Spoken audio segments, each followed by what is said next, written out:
Hello বন্ধুরা, আমি রবিন আর এখন কথা বলবো দরদ সিনেমার তৃতীয় ভিডিও মানে ট্রেলার চলে এসেছে। তো সেইটা নিয়ে আজকে তোমাদের সাথে কথা বলবো এবং সিনেমাটা রিলিজ করছে 15ই নভেম্বর এবং অনন্য মামুন ডিরেক্ট করছেন এবং ভারত বাংলাদেশ দুটোতেই রিলিজ করবে এবং তার সাথে বাংলা ভাষার সাথে সাথে হিন্দি ভাষাতেও এই দরদ সিনেমাটা রিলিজ করবে।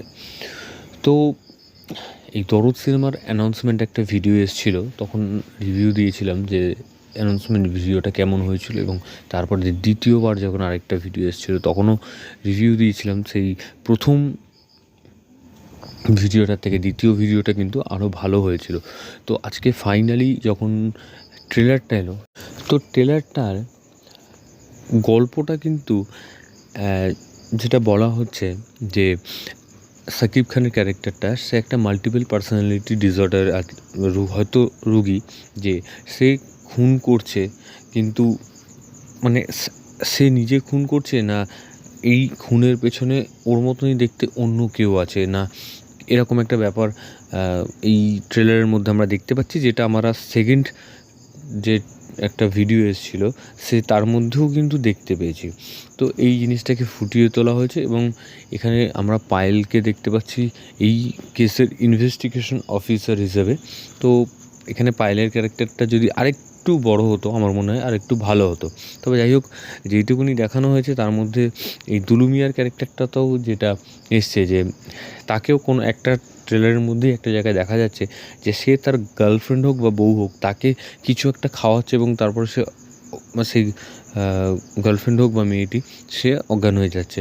তো এই যে দুলু মিয়ার ক্যারেক্টারটা, সে যে খুন করছে, তো সে কি মানে তার কি কোনো ব্যাক স্টোরি আছে যে সে কী কারণে মানে কী কারণে খুন করছে, বা এই তার সাথে কোনো একটা এমন কিছু ঘটনা ঘটে গেছে যে যার কারণে সে প্রতিশোধ নিচ্ছে কিন্তু মানে একটা তার একটা পরিচয় লুকিয়ে।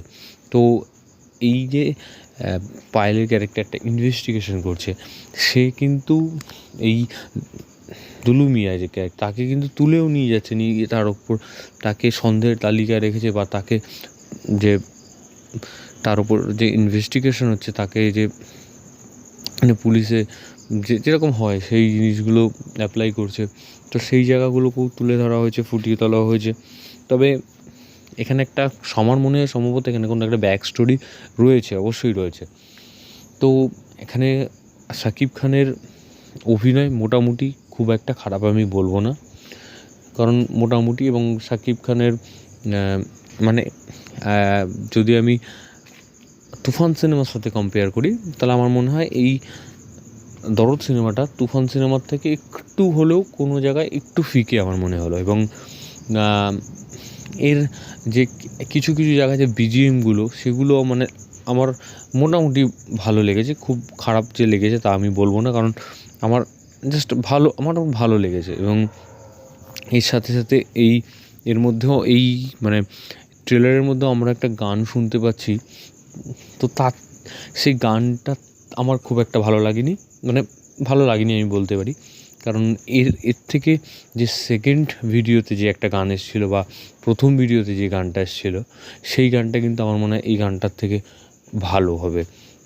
কারণ আমার গানের যে মিউজিকটা বা তার যে এটা শুনে আমার মনে হয়েছিল, আবার আমি সেটা আমার আগের ভিডিওতেও বলেছিলাম, এই ট্রেলার নিয়ে মানে ভিডিও নিয়ে বলার সময়তেও বলেছিলাম যে এর যে গানটা যেইটুকুনি শোনা যাচ্ছে গানটা বেশ ভালোই লাগছে। তো সেই জায়গা থেকে গানটাও আমার মনে হয়